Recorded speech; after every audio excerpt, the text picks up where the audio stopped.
So one of the weirder movies to come out this holiday season is the remake of Jumanji. When I saw the trailer for it, I was just kind of groaning at it, but now after seeing it, I was kind of pleasantly surprised. In this movie, rather than a board game, Jumanji has evolved into a video game. It starts out where this guy in the 90s finds the Jumanji board game on the beach and gives it to his brother, I guess, or his son. It wasn't really clear what their relationship was. And he kind of tosses Jumanji aside, saying, "Who plays board games anymore?" and goes back to playing video games. And they definitely let you know that this is a Sony movie because he goes back to playing a PlayStation. Then the next morning he wakes up and Jumanji has changed into a cartridge that looks a lot like a Famicom cartridge. Apparently he happens to have the console that plays it, because when he opens Jumanji again, there's just a cartridge there, not a system. So there's a little bit of inconsistency there, since not much later, when you fast forward to current day, when the kids find the console, one of the kids says, "I don't recognize this console."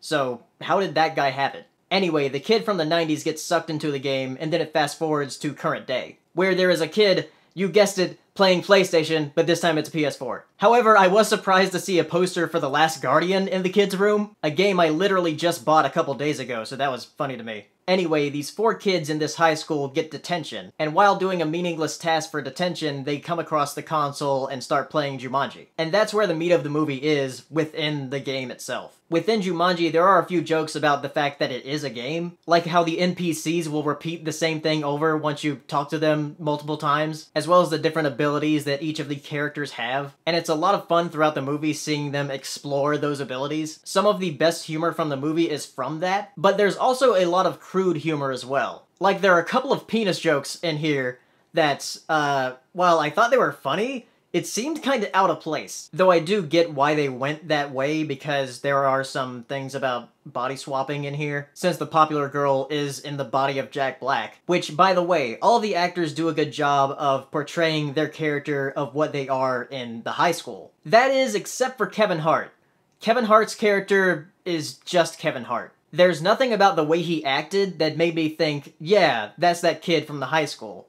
But the other ones did. There's also some decent action in this movie, though I feel like they could have gone a bit bigger. I'm not sure what they could have done, but it seems like they could have used a lot more animals and like other weird things in the jungle. But other than that, I enjoyed the movie just fine. I thought it was fun. I'm not sure if I'll ever rewatch it again, but it was fun for what it was. Also, another thing that I wanted to point out is that the first NPC that they talk to is the voice actor for Karan from Voltron Legendary Defender. I just wasn't expecting him to be in this movie. I heard the voice and I was like, I know that. So if you were curious about this reboot, it's probably worth like going for a matinee or something. And if you have already seen the film, tell me down in the comments, and I'll see you next time. Bye.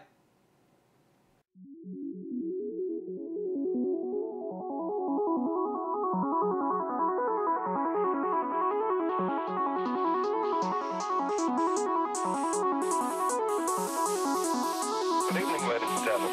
Well, by now we're getting a bit used to winter. We're like soldiers in the middle of a campaign, growing hardened to discomfort and better able to take